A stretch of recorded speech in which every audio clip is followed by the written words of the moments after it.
We're often at war with our own minds.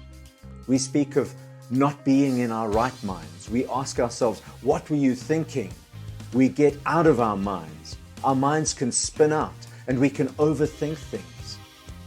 We all have times when we wish our minds would work better, but we seldom define for ourselves what better means. But how many of us think about loving our minds, our thoughts, our ideas, our dreams, our imagination? I'm not sure that I've ever heard anyone speak of loving their mind.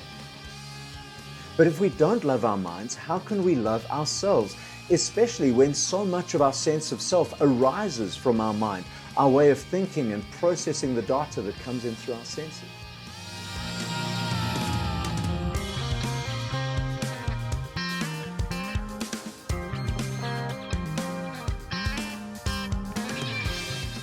Hi friends, I'm John, the founder and host of EvoFaith. If you're longing to be fully alive and to show up fully, authentically and courageously in your life and relationships, then maybe EvoFaith is the space you need to nurture a vibrant, creative and life-giving spirituality. So welcome to the EvoFaith podcast. In this episode, we're exploring our minds, our thoughts, ideas, dreams and imaginations, how to understand them and love them. And we'll talk about how learning to embrace your mind's unique way of processing, synthesizing, and interpreting data is an important and life-giving spiritual practice. So let's jump in. A few years ago, I was leading a workshop, and as part of the process in the workshop, we were doing a creative exercise. And as I was trying to facilitate the exercise, I suggested that we begin with a big picture of what we wanted the end result to look like. And that then once we've got that clear together and we're agreed on that, then we should drill down to work out what the details would be to get there. One of the participants raised her hand and said, John, I find it much easier to work the other way. Let's begin with the details. And as we work out what the details need to be, so the bigger picture will emerge as we work together. I stopped for a moment and we had a conversation about those two different approaches. There was some debate about which is right or which is better, but in the end we realized that they're just different. It was a great learning moment for me. See, every mind has a process, a way of working with the data it receives. Some people start with a big picture and drill down to details. Some people start with details and then let the big picture emerge. Some people learn visually, others learn in the abstract, others learn by doing, others learn through stories or music. Howard Gardner, in his book Frames of Mind, spoke about 8 different intelligences, and others have suggested that there may be even more. It's clear that our minds do not all work in the same way. How familiar are you with the working of your own mind? Are you left-brained, analytic and logical, or are you right-brained, creative and intuitive, or a bit of both? Do you zoom in on details or zoom out to the big picture? Do you compartmentalize or synthesize? Do you think in words, pictures, feelings, abstract concepts, or some combination of them all? Do you think quickly? Are you comfortable thinking on your feet? Or do you need time to process? Do you prefer to prepare your thoughts before sharing them? Do you like to think out loud? Or do you prefer to keep your thoughts to yourself until they're fully formed? And how do you feel about your mind and the way it works? Do you sometimes look at the way others think and wish you were more like them? Do you get frustrated or angry at your mind? Do you beat yourself up for forgetting things, or for not being able to see connections that others do, or for not understanding maths or art or technology or feelings? An article in the journal Nature of the 3rd of July 2014 wrote this, and I'm going to quote directly from the article. Which would you prefer, pain or boredom? Given the choice, many people would rather give themselves mild electric shocks than sit idly in a room for 15 minutes, according to a study published in Science. The results are a testament to our discomfort with our own thoughts, say psychologists, and to the challenge we face when we try to rein them in. Does that resonate with you at all? We're often at war with our own minds.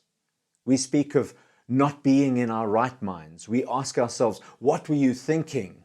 We get out of our minds. Our minds can spin out and we can overthink things. We all have times when we wish our minds would work better, but we seldom define for ourselves what better means. But how many of us think about loving our minds, our thoughts, our ideas, our dreams, our imagination? I'm not sure that I've ever heard anyone speak of loving their mind. But if we don't love our minds, how can we love ourselves, especially when so much of our sense of self arises from our mind, our way of thinking and processing the data that comes in through our senses? A lot of spiritual teaching speaks of the battle for the mind, the challenge we have of regulating our thoughts and ensuring that our thinking is healthy and gives us a good capacity to perceive, understand, and navigate reality, which is why mental illness is such a debilitating and stigmatized thing in our society. Now, I don't want to suggest that we can eradicate or heal mental illness simply through a healthy and intentional spiritual practice. All too often, I've encountered the destructive and erroneous view that mental illness is little more than a lack of faith.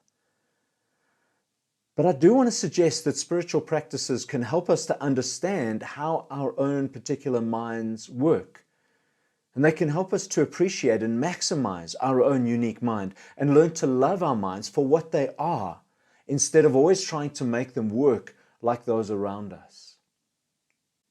In a moment, I'll offer some suggestions for how we can learn to love our minds. But before I do, please don't forget to subscribe, like, activate notifications, and share this podcast as widely as you can. Thank you so much. So here are just 3 suggestions. There are lots more that I could speak about, but I'll just give 3 for now, for how to learn to love your mind. Firstly, put your mind in its place. There's a temptation to either idolize or villainize the mind. I've been in spiritual communities where thinking, research, qualifications, and intelligence were treated as if they were satanic. The Bible verse that is so often quoted with glee by such people is, "Trust in the Lord with all your heart and lean not on your own understanding," from Proverbs 3, verse 5. The alternative, of course, is to make our minds the most important thing about us, as if our bodies are nothing more than transportation for our minds and our emotions are a waste of time and energy. Neither of those extremes are helpful.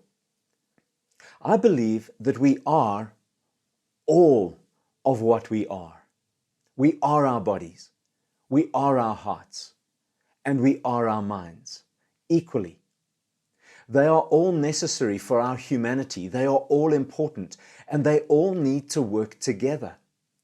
The idea that truth needs to move from our heads to our hearts is a fallacy in a sense. I understand what it's trying to say, but if something is truth, it needs to take hold of how we think, how we feel, and how we act. Truth resides in all of us. So we need to connect our minds with the rest of us. Don't exclude your mind from your sense of self. Don't make your mind an outcast in your being.